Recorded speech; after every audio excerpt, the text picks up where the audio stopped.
Yeah, I've been asked it a few times, like, do I want to, die on Mars? And I'm like, yes, but just not on impact.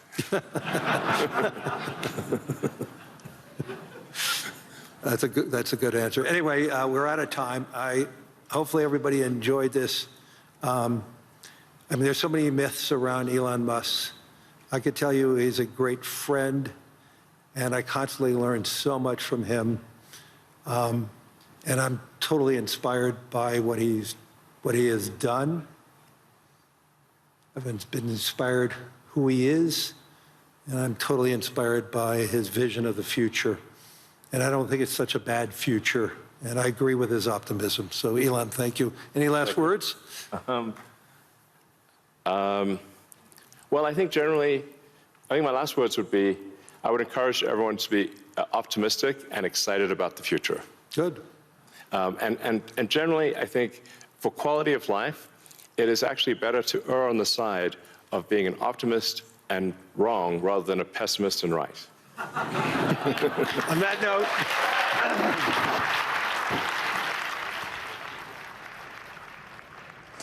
This is Bloomberg Tech, and that was Elon Musk, the world's richest man, CEO of Tesla, CEO of SpaceX, alongside BlackRock CEO Larry Fink there in Davos. And Caroline, a lot of this is Elon Musk's talking book, things we've heard before. And I was trying to discern, what's new and what's news. We sent the headline on the Bloomberg terminal that Tesla could be selling Optimus to the public, their humanoid robot, at the end of next year. That seemed to move the shares for Tesla.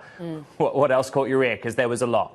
Yeah, and I think the idea of how much more improved Optimus will be, how sophisticated it will become, and how many billions will be out there in the world. But more broadly, he also talked about where he is in terms of Starship, where he aims in terms of space, and the idea that they want to be proving full reusability for Starship this year.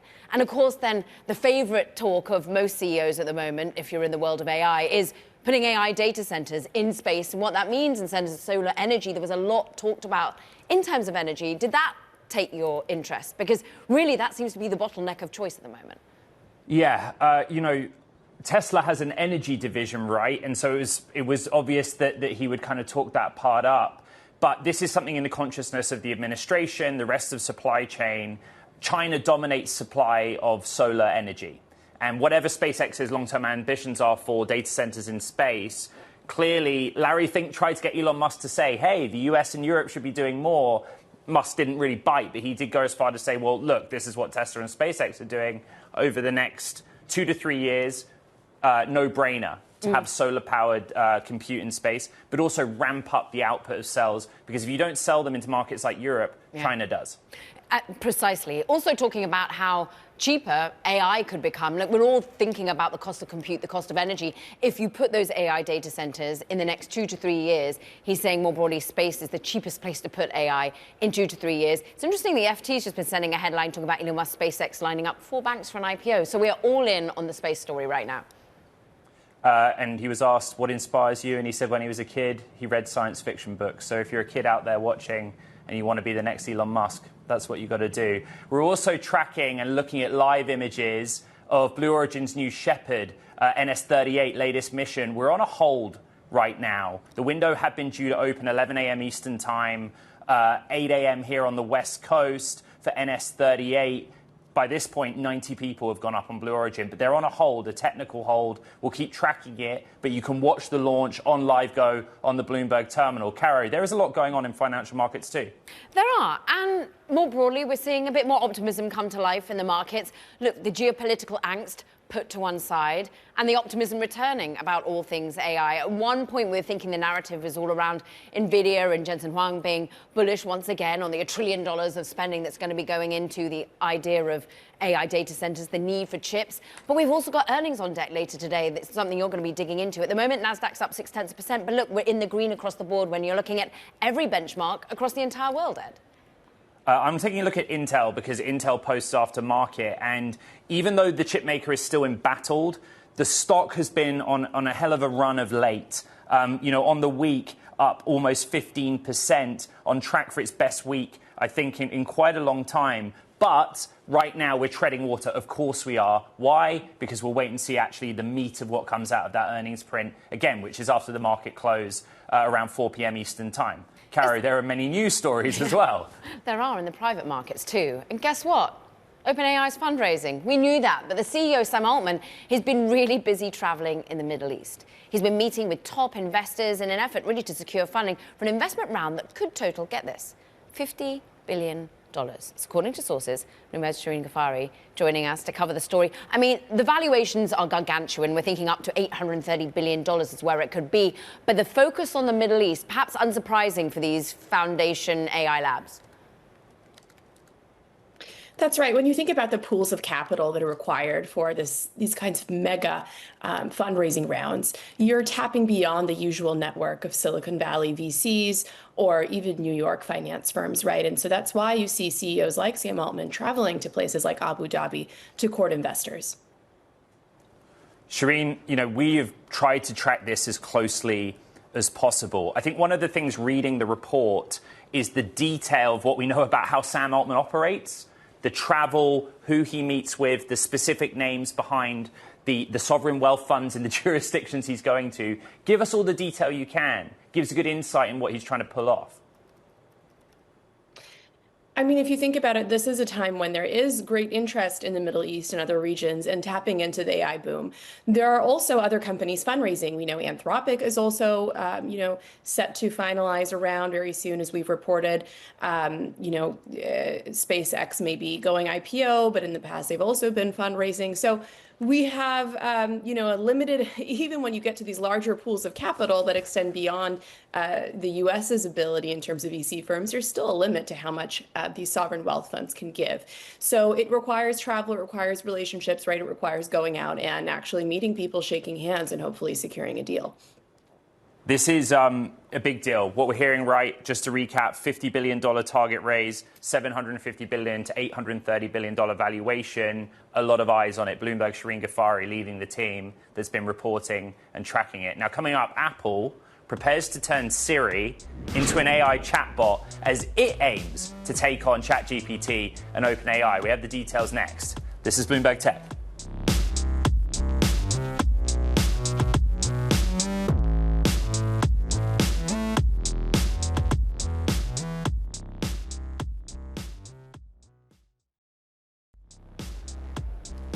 Apple. It's set to revamp Siri later this year, turning the digital assistant into the company's first AI chatbot. The feature is set to be integrated into Apple's lineup of iPhones, iPads, Mac operating systems. Bloomberg's consumer tech editor, Mark Gurman, broke the details. You join us now. Mark, it's interesting how much they're depending on Google technology, potentially on their servers as well. But this is quite a move to be going to the chatbot form. This is a blockbuster move for Apple for the last several months, even in light of the new Siri being delayed and not launching on time a year and a half ago, even in light of the botched launch and the delays to Apple Intelligence. Apple was steadfast in saying that it doesn't believe in the chatbot route that OpenAI is taking with ChatGPT, that Google's taking with Gemini, that Microsoft is taking with Copilot. But everyone who's used these chatbots know that this is at the very center of the generative AI battleground. ChatGPT is nearing 1 billion monthly active users, right? It's clearly resonating. And so Apple knows it needs to go in this direction, and it's doing exactly what it needs to do to make its consumers happy and to keep selling its devices and keeping its operating system in line with the future. So at the end of this year, they're going to revamp Siri into a chatbot. And it's going to be far more capable than what you're seeing from chatbots today, having those features, having web search, but also having deep ties into Apple's devices, allowing you to control specific apps and features. It's interesting to see the shares up about 0.9% after the reporting. And when I read the report, it's clear Siri will be fundamentally different. But is this a direct result, Mark, of that agreement that Apple reached with Google for Gemini to underpin this next gen of Siri? Is that kind of what the unlock has been? that has been the unlock for them to bring this to market. This is a concept that they've had for a while now, using their internal models that they built for Siri and Apple Intelligence a couple of years ago. But based on all the delays and based on all the issues the companies had, it would have been impossible to launch that with their internal models because it just wouldn't work well. It would be subpar, and they would have crisis round 2 for their AI strategy. So yes, as you said, partnering with Google for Gemini has been the unlock to actually bring this to market. Now, there are some important details here. There's a new version of Siri launching in the coming months, in the first half of this year, likely around March of April. That brings to market features they announced 2 years ago in 2024 at their developer conference. The assistant being able to tap into personal data, being able to know what's on your screen, precise control of applications in the operating system.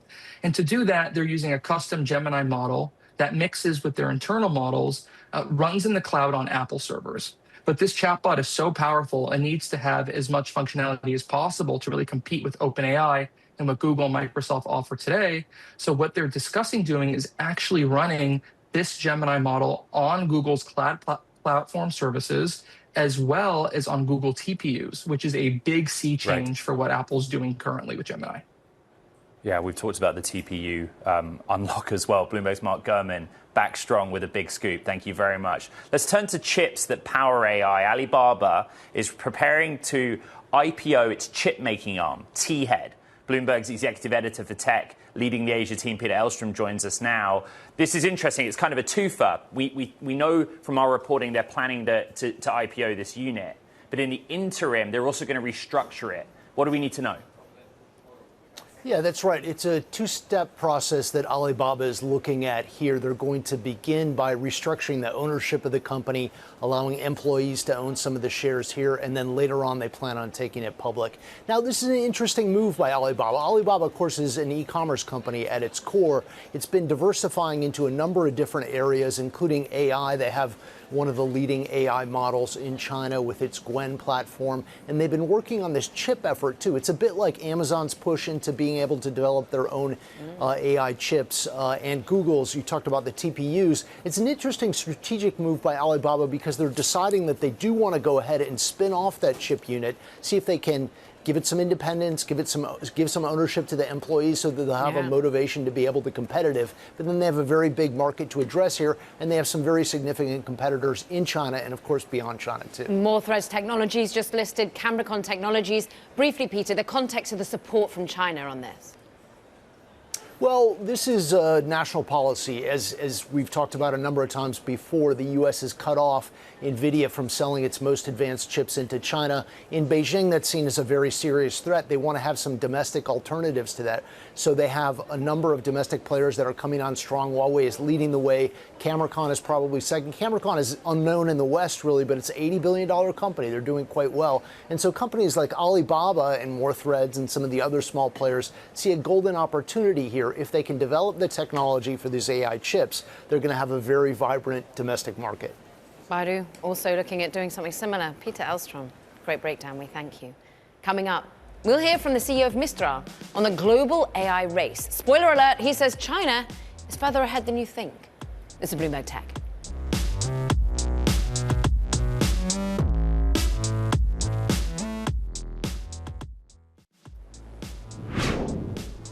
The idea that China is behind in AI is a fairy tale. Those are the words from Arthur Mensch, CEO of Mistral AI, Europe's only large language model player. He spoke with Bloomberg's Jumana Basecci in Davos, and he also weighed in on whether European companies stand to benefit from enterprises looking to move away from US providers for geopolitical reasons. Listen to this. It certainly is a growing topic, top of mind in the CEO's mind of enterprises, that their dependency to single providers when it comes to digital services might become a problem and is not a great answer to the volatility that we observe in the world. Yeah. So it's true in Europe, but it's also true outside of Europe. It's true in the US with certain accounts. It's true in Canada. It's true in the Southeast Asian region where we operate a lot as well. So we do see that the technology we've built and the differentiation of it, which is AI that you can customize and deploy wherever you want, is something that does resonate with the geopolitical events that we see. Well, staying with the geopolitics, one of my colleagues spoke to the Anthropic CEO earlier this week, and on China, he thought that the idea of sending advanced chips there, and this is a quote, is crazy, and said it's a bit like selling nuclear weapons to North Korea. What's your view? Well, I think I don't think this is true. It turns out that China does very well without NVIDIA chips. We've seen China rise on the open source front, and we have been at Mistral basically the spearhead of open source in the West, so outside of China. Is China behind, though, the West? China is not behind the West. I think this is a fairy tale. In AI, they are very much at parity.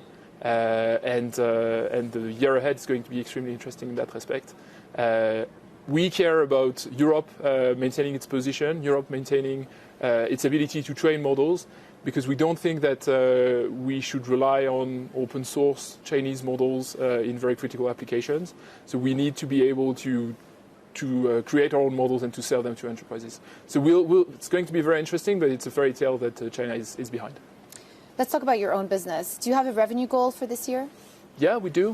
We should cross $1 billion by the end of the year. Okay, and in terms of CapEx spending, what are you factoring in? We are about to do around $1 billion in CapEx spending this year on our Endeavor Mistral Compute, which is what we've done last year is to start and build our clusters and to fill some of the data centers we're renting with these clusters. The idea being that because we have the hardware, the software platform, because we know how to build the models and the applications on top, combining them with the GPUs is a way to get to a vertically integrated stack, AI cloud services that are competing with some of the other fully integrated providers.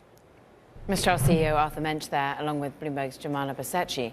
But as we just heard, the status of China's AI progress has come up repeatedly at Davos. Yesterday, we heard Google DeepMind CEO Demis Hassabis say that China was a mere 6 months behind the West. These comments come as politicians have been more focused, of course, on tensions between the US and Europe, perhaps, rather than the AI race with China. Let's discuss the AI race with China. Eliza Tobin, Managing Director at Gartner Global. Your expertise is so important. You're at the Special Competitive Studies Project. You were also helping with national security at the government level and the China director there, Eliza. So are you on the idea that it's a fairy tale, that they're behind, that actually they are in lockstep with the United States in terms of AI agility and compute power? Well, good morning, Caroline. It's great to be on with you. Yeah, so a couple things can be true at the same time. China is absolutely going gangbusters in AI innovation at several layers of the stack. They're doing amazing things in open source models and applications, and of course at the energy level. Where America's #1 advantage still lies is in computing power at scale. I think that's widely agreed upon. Jensen Huang, in his interview at Davos on Fox, was acknowledging this when he was talking about the demand constraints that he's facing and how this growing demand for a limited supply of these AI chips is actually growing right now. And so that's why it's somewhat ironic and unfortunate Liza, for where let me just jump in here. Sure. Liza, let me just jump in. Jensen Huang may have said that in that interview, but Jensen Huang's got a vested interest to drive the sales of what is the world's most valuable company in a market he said is a potential $50 billion market, right? What he doesn't address is the concern of those that basically don't think the balance is right. Exporting some deprecated technology still being a national security risk, in part because it allows China to catch up, which is the debate of Davos we're having. Have they got that balance right, to your mind?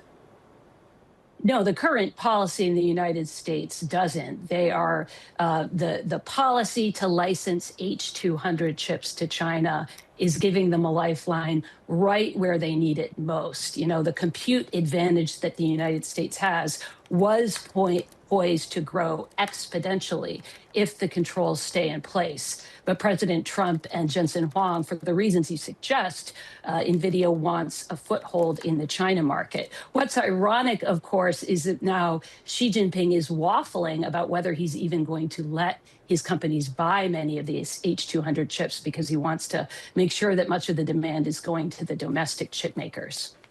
What's interesting is many would say we need all of technology across the world built on underlying US chips, and that's the argument to keep them going into China. Liza, do you have much credence to that, or are you more looking at Representative Brian Mast, who's saying basically that Jensen Huang you and your paid minions, he says, are fighting to sell millions of advanced AI chips to Chinese military companies like Alibaba and Tencent? Yeah, it's interesting that Jensen Huang is trying to shift the narrative away from the military aspects of AI. Of course, these chips are inherently dual use, and China has a military civil fusion system in place where you can't guarantee that once these chips get into China that they won't make them available for military use. That's just a fantasy that we can sort of control that.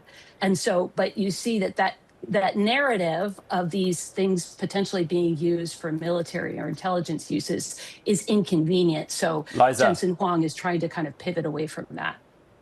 Liza Tobin of Garner Global, thank you. These are live pictures of West Texas, Van Horn and Blue Origin's launch pad, New Shepard 38. Let's listen in. We're braced for liftoff. 6, 5, 4. Command is start. 2, 1, 0.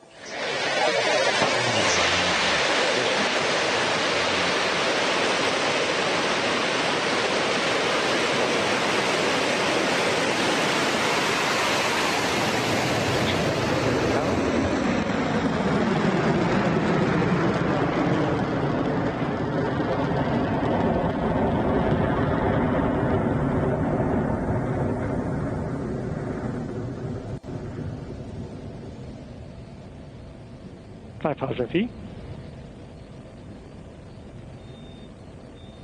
Crew capsule passing 11,000 feet.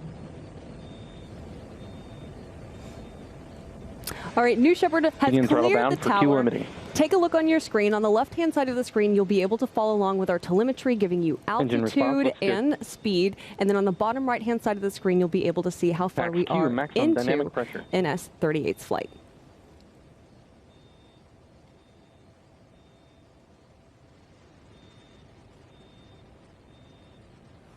Okay, you are watching live images of Blue Origin's NS-38 New Shepard mission carrying the 6 latest astronauts, commercial passengers, to just above the Karman line out of Van Horn, West Texas. We've just hit max Q, the moment of maximum aerodynamic pressure or stress on that vehicle. The Blue Origin New Shepard design relies on its own BE-3 PM engine, where the propellant is a mix of hydrogen and oxygen, the byproduct of which is water, for those chemistry nerds of you that are out there. And Caro, you know, we cover this because it is the evidence of the development of commercial space. You have 6 people on board. Some of them have paid for the privilege. We don't know how much because they don't disclose it. Just for 60 seconds of weightlessness in space, in what Blue Origin says are the biggest windows to ever go into space. And by now, this is almost becoming regular, and 90 humans above the Karman line have been flown by Blue Origin thus far, right? So we're starting to see the cadence build up. And where does that push Blue Origin in terms of its next steps in commercialization? Again, Blue Origin is a multifaceted business. And what you're watching on your screen now is the combined vehicle makes its way up to that Karman line. You have the first stage booster and then the capsule on top. This is space tourism, essentially, right? They will also argue that it provides a zero-gravity environment, even for 60 seconds, to do scientific experimentation. But the news last night, Blue Origin is also working on a Starlink competitor, right? Satellite-based and constellation-based connectivity. Then they have a more powerful rocket, New Glenn, which is used for a wide range of commercial applications, but putting, you know, satellite deployment into low Earth orbit. We're about 3 minutes into this mission. We expect that the separation to happen imminently, and then what you have is that 3 minute 30 seconds mark, Caro. Those 6 passengers go to the Karman line, which is the kind of recognized boundary of space, where they'll get out, undo their seatbelts and float around looking out of the window. And again, some of them paid hundreds of thousands. We don't have a specific number for the privilege of doing that. Yeah, and some of the names might be known to many. Tim Drexler, for example, but a lot of entrepreneurial names. Some obstetricians are in there, but we've got Tim Drexler, Linda Edwards, Elaine Fernandez, for example, among the 6 that are currently in that capsule. And there was a slight delay to it. We understand that there was sort of unauthorized personnel in the line of the rocket as to why it was pushed back that little bit on the day. But talk us through the risks, if any, of what has become standardized practice. Every launch that involves human payload, humans on board, is a risk. The hold on this case, the delay, if you like, was because of unauthorized personnel on range, but that is a very wide radius. You have to control both the airspace and on the ground, subject to ITAR restrictions because it's a rocket at the end of the day. The view that you're looking at is just switch, right? So you can see those 2 white dots if you squint and you look very closely. One is the capsule and one is the booster that's kind of rapidly coming back down to Earth. And what will happen very, very soon, because we're at the 4 minutes, 30-second mark, is those inside the capsule, the 6 of them, will get a 1-minute warning where they've been through this training process where they'll buckle themselves back in. And then it's good old-fashioned rocket science, where the flat bottom of the capsule and Earth's gravitational pull brings it back down into Earth's atmosphere, and we can kind of go from there. And we can continue. This is like a 10-minute process, and we're already, as you say, at the halfway point, Ed. We can go to Lauren Grush, who helps cover all things space across our network and platforms for us. And Lauren, this seems to be going all according to plan as we think, but space very much in line of sight of investors at the moment, but also of the market more broadly. We're thinking about Elon Musk, who's just come off stage over at Davos, talking about how his reusable giant rocket might be there by the end of this year in terms of reusability. Yes, that is the ultimate goal of Starship, which they've been pursuing for some time. Full reusability. Actually, the New Shepard is a fully reusable system, but it obviously does not go to orbit. And so Starship is really trying to accomplish a feat that no one has been able to before. And Elon just said that they hope to get to full reusability sometime this year. That would be a major accomplishment if they can make it happen. And we'll obviously be keeping an eye out on those Starship test flights, which are always so fun. But yeah, that will be a big moment if they can make it happen. We got Bloomberg's Lauren Grush. She leads our coverage on space. And on the left-hand side of your screen, we got the downward camera on the New Shepard booster as it returns down to Earth. We're about 6 minutes in, Lauren. Booster descending, and then the capsule any second will start descending. By the way, peaking at like 4 to 5G on the way around. Kara and I were talking about how we carry this right because it's an expensive endeavor for space tourism, but Blue Origin's business, as we see that booster coming down, is multifaceted. What's the big priority for Blue right now? Well, it actually comes at a really interesting time. They just announced the 3rd upcoming flight for their New Glenn rocket. That's their much larger orbital rocket that they've launched twice now and successfully landed on a barge on that 2nd flight. Now, New Glenn is not fully reusable. The 2nd stage, the upper portion of the rocket, does not come back, but they were able to achieve that partial reusability with the 2nd flight. So they're really getting into full swing with their launch business. And so hopefully, just as these New Shepard flights are becoming routine, New Glenn flights will become routine as well. And we have at this moment the booster landing. We'll see if they note it successfully at 7-minute, 10-second mark. It's going to make for a beautiful picture. Ed, just talk us through the complex nature of a booster landing. Well, booster falls, 3 fall through the air using air resistance physics. Then it ignites that BE3 and smoothly touches down. A little needle in the haystack landing a pin in the middle of the West Texas desert kind of moment, Kara. Isn't it just? So there we are. Booster touchdown is hit at the moment. We're T plus 7:39:40, let's call it. Capsule reacquired comes at 8 minutes, Lauren. And all of this is being, remind us, financed how? People are obviously paying their way to a certain extent. We don't know exactly who. But this is still VC-backed, very much the endeavor of Amazon founder Jeff Bezos. Right. I mean, as you mentioned before, passengers pay some undisclosed sum to fly on these flights. But yes, I mean, Blue Origin is by far very big passion of Jeff Bezos, and he has been primarily the funder of the endeavor for some time now. Obviously, the goal is to move away from that system, to have more and more customers, and to eventually become a profitable business. That's through satellite contracts, launch contracts, things like that. Right. And then also Blue Origin just announced a new mega constellation to be a competitor to Starlink. So they have a lot of different revenue streams coming in, hopefully soon. Lauren, we just saw the drogue chutes and then the main chutes deploy on the New Shepard capsule on its way down. Now it's chill. You're just floating. And by the time you boost a landing speed like 6 miles per hour. So we will wait for that over the course of the next 2 minutes to ensure that the capsule lands safely. You just talked about the business of constellation-based satellite. We talked earlier in the conversation about Blue Origin's efforts, that news last night. We also are trying to keep on top of Elon Musk's appearance at Davos, which you and I were both tuned in for, right? He did talk about Starship and some of the broader kind of academic questions around space-based data center. As best you can, just give us a summary of that while we await the Blue Origin capsule touching down. Sure. So as Elon indicated, he's a very big fan of solar power. One of the justifications for moving data centers into space is, depending on where you put them, you can have this constant access to solar power, which, as people who know much about AI and the data center industry here on Earth, power constraints can actually be a huge limiting factor. So moving to space, the likes of Elon and other billionaires, even Jeff Bezos, have talked about perhaps, tapping into that solar power to get near constant access to sunlight that can then power these data centers that do all this complex computing. Yeah, we heard Musk saying, really, in the next 2 to 3 years, space is going to be the cheapest place to put AI. And there, look, we have the landing, touchdown. Chill, Ed.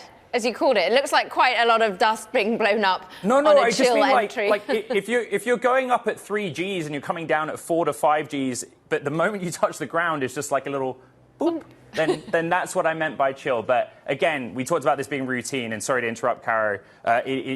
We'll wait for confirmation from Blue, but as it stands, another successful mission.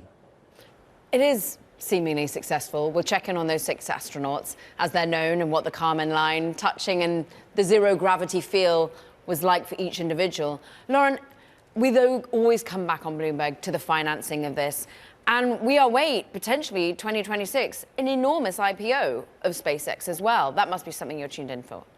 Oh, absolutely. I think the entire space industry is kind of on pins and needles, awaiting how this IPO will play out. And obviously, as we mentioned, one of the things fueling the IPO is this concept of raising capital for space data centers. So I think it'll have a very sizable impact on the entire space industry, not just SpaceX. I've spoken to a number of experts who think that this will open the door for even more investment in the space industry, which is sometimes considered very niche. So I think even the competitors of SpaceX are probably pretty excited to see how this plays out. We're going to move away from West Texas, and when Blue Origin confirms all is well, we'll bring it to the audience and go back to Elon Musk at Davos, and let's listen to some of what he had to say on stage. Probably sometime next year, I'd say that by the end of next year, I think we'd be selling humanoid robots to the public. That's when we are confident that it's very high reliability, very high safety, and the range of functionality is also very high. You can basically ask it to do anything you'd like. Well, that was the timeline prediction that moved markets. Tesla shares rose when Musk said that. Musk often misses his own deadlines. In the space context, Lauren, that's your domain. Just real quick, what were the kind of timelines that he gave, if any, on that part of his business? Right. So he said the things that I took note of are the fact that he thinks that space will be the cheapest place for AI data centers to be in the next 2 to 3 years. Obviously, I think that might be a very ambitious timeline as well. Jeff Bezos has given a timeline of 10 years in order for it to be economically feasible. And I spoke to another expert who mentioned that makes a little bit more sense. And then on the Starship front, as we mentioned, he talked about getting to full reusability sometime this year. Again, that's going to be a very big feat if and when they pull it off. I can't speak to whether or not they will do it this year, but they've obviously been doing these periodic test flights of Starship in order to reach that goal. And so either way, it should be very exciting to watch as they incrementally get closer to that development. And Lauren, you'll be along the way for us, as always, guiding this show and across platform. Thank you so much, Bloomberg's Lauren Grosh, on all things space. Look, we were just talking about Elon Musk at Davos, what he said. Others have been there too, funnily enough. Darktrace CEO Jill Popelka. And she says that AI has, quote, democratized cyber attacks, and there needs to be a shift towards sophisticated defenses to protect businesses. She spoke with Bloomberg's Francine Lacqua on the sidelines of 2026 World Economic Forum. Take a listen. The threats are becoming more sophisticated. They're becoming more complex. And whereas before we might have thought about being attacker-centric and trying to predict what the attacker was going to do next, that's not what Darktrace has ever done, and it's definitely not what we can do moving forward. Because we can't predict this high-velocity, high-threat landscape. We know that countries like Japan, for example, they used to have a natural barrier because their language was more complex and people couldn't quite get their, the cyber attackers couldn't get their heads around creating an attack in Japanese. But now AI can create those complex, highly sophisticated threats in any language around the world. And so, right, we're looking at a much higher velocity threat landscape. So is AI and cybersecurity much more sophisticated than even 12 months ago? Oh, of course. It's becoming more and more sophisticated. We have the most amazing minds in Cambridge, people who are linguistics majors, people who have majored in the classics, but now looking at how is this AI challenge for us? How do we protect the world against it? So after Darktrace's acquisition by Thomas Bravo and the shift to operating privately, how has that changed your focus and investment strategy? Darktrace was already changing, and so the transition into private equity ownership really wasn't that big a deal for us. We were continuing on our path of innovating and creating the latest and greatest products. We were also working on scaling our business. So we had become really a $700 million startup. And then we needed to ensure that our systems and our processes and our talent acquisition and all the different things that big companies do, that we were doing those really well also. Are the cyber threats coming from government agents or government entities, or what can you tell us about where the biggest threat is coming from? What's interesting is AI has democratized cyber attacks, just like it's democratized so many other things. That's a good line. It doesn't really matter where it's coming from. From a Darktrace perspective, we're going to protect you from a nation-state actor, just like we're going to protect you from a Western teenager in his garage, having a heyday with AI that day. So it's not so much about being attacker-centric. What we do want to think about, though, is how we get every anomaly and how we ensure that we're protecting from those. That was Darktrace CEO Jill Popelka along with Bloomberg's Francine Lacqua. Now coming up, a startup aiming to outperform today's AI accelerators has attracted $110 million in Series A funding. Neurophos CEO Patrick Bowen and M12 managing partner Michael Stewart join us next. Whew. This is Bloomberg Tech.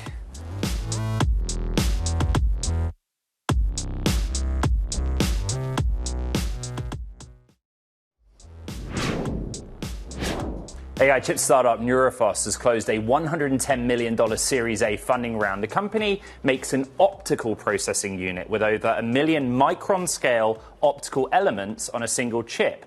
They rely on light to transmit data. It claims this OPU delivers up to 100x the performance and energy efficiency of current leading GPUs and accelerator cards. Let's get to it. Patrick Bowen, Neurophos co-founder and CEO, and Michael Stewart, managing partner at M12, formerly known as Microsoft's venture fund. Patrick, the devil's in the detail here. The use of light to transmit data instead of electrons. And again, I'm not an engineer, but what is this OPU design that you're developing? It's essentially designed to be a drop-in replacement for a GPU, but actually runs 50 to 100 times both faster and with 50 to 100 times higher raw energy efficiency in the inference use case, not for training. That's right. You're an engineer by trade, by background, but then you go to the dark side of venture capital. Why back this project? You're going to tell me that there's a gap, there's a problem being solved for here. There are lots of inference solutions out there, different technological underpinning, but why this one? Yeah, certainly. Our investment focuses on the data center of the future. And by and large, the industry has committed massive amounts of capital to scaling the technology that we know and understand. And from our investment thesis, our investment aims, we're really looking for what is far beyond the state of the art to disrupt that, particularly toward the end of the decade. And what Patrick and his team have developed is really, it's not just a new technique that's cool because it uses light, but it really delivers demonstrable benefits to the energy needed for the compute, and in a way that we think could change the game. So that's something we can underwrite as the fund, and we think it could impact Microsoft, but also the industry at large.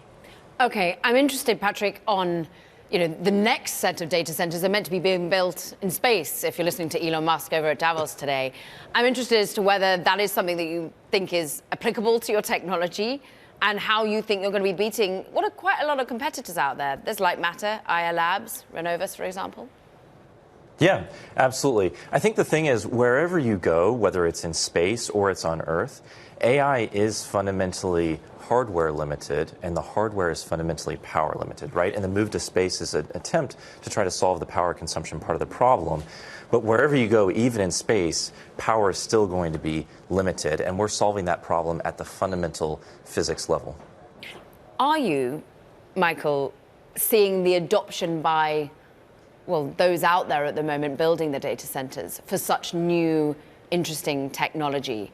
Because as you say, this could just be replacing, dropped in instead of a GPU. How are you seeing that revenue process as you back it with this sort of Series A funding? Well, in the last couple of weeks, the last couple of months, actually, we've seen a complete and total breakthrough in the acceptance by the leaders in the industry, the chip industry, to use new hardware to address different parts of the inference workload. And that's the last couple of large licensing and hiring deals that we've seen. And I believe that's the beginning. That's kind of like, it's like breaking the sound barrier. You need those steps to happen on the part of, obviously, the leaders to pave the way for even more disruptive technology like what Neurofos is developing. This is an industry that is still dominated by the GPU, NVIDIA, right? But with the specialist inference platforms, the argument that NVIDIA makes is that we give 5-year visibility on our product roadmap, and that's why each generation of silicon that comes out, you just drop it in. How is this more than a lab experiment right now with Neurofos? And you can convince that data center that's not yet planned for, let alone built, that's the best viable option. Right. The key is that right now we already have silicon. We have verified silicon. It is real? It is real. We have taped out these chips. We've de-risked the fundamental physics. So from here, unlike quantum computing, where you still need some more physics miracles to make it happen, there are no more physics miracles in our roadmap. From here, it is hard engineering, but it is just engineering to get to market. And so we can build a timeline and an engineering schedule that is tractable and actually can deliver on time. I'm just trying to understand how difficult this is going to be, Michael. Cerebras is doing interesting things, different technology. Sure. Grok, when NVIDIA took Grok, they were like, well, they didn't have a place in the world. You seem to think that actually the underlying technology, OPU, does have a place in the world. What evidence would you provide for that? My background is from the semiconductor industry. I got to say, I wasn't sold until I visited the lab, and Patrick and their team, Open Kimono, showed me the oscilloscopes, showed me the test beds. This is something that can not only work on its own, but it can be integrated with other conventional products that are in the server bill of materials. And again, that's the piece I can underwrite. We're not really here in this case to look to invest in science, although I am a scientist. I at least think we should stand behind the technologies that could change the game for the energy needed for inference compute. Why underwrite Neurofos versus, as I said, Light Matter, IA Labs? I don't want to comment on the other companies other than I've known them, and I looked at this. I looked at optical compute very seriously 5 years ago or so for my prior fund. In fact, I met Patrick at that time, and the concept for Neurofos was a little bit early. But I think the market conditions, the demand, the need for new approaches, combined with, like I said, the signals of leaders to be willing to integrate and use this technology in their platforms that are already commercially successful. This is a moving train toward heterogeneous compute and true disruptive technologies making it to market. What Neurofos has that, again, helped us move forward is something I could see with my eyes that shows it could work. Now, I'm going to still put the pressure on Patrick to deliver the product on time, which is definitely the job of an entrepreneur. But to his point, it's not a science risk question as much anymore as engineering and capital. So once again, that's where we can bring our fund in. And boy, is there a need for an unlock on the energy side. Patrick Byrne, we thank you so much, CEO of Neurophos, and Michael Stewart, Managing Partner at M12. Great to have you both on this funding round. Meanwhile, coming up, let's turn to other chips. Intel earnings are coming out later today. We're going to discuss that next. This is Bloomberg Tech.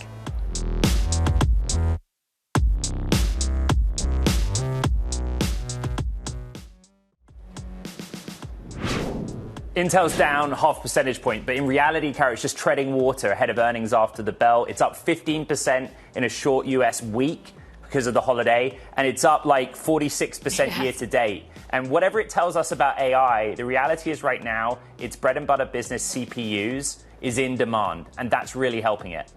And the PC side of the business, many feeling that that's been a growth trajectory for them once again. And we had, of course, the discussion around Panther Lake and what they've been doing in terms of innovation. The key question is going to be Foundry.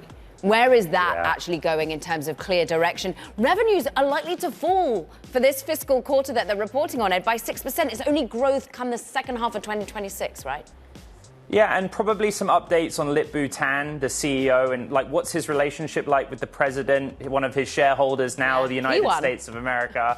All right, and these are all good topics of conversation, but we have had a hell of a run up before the earnings actually hit.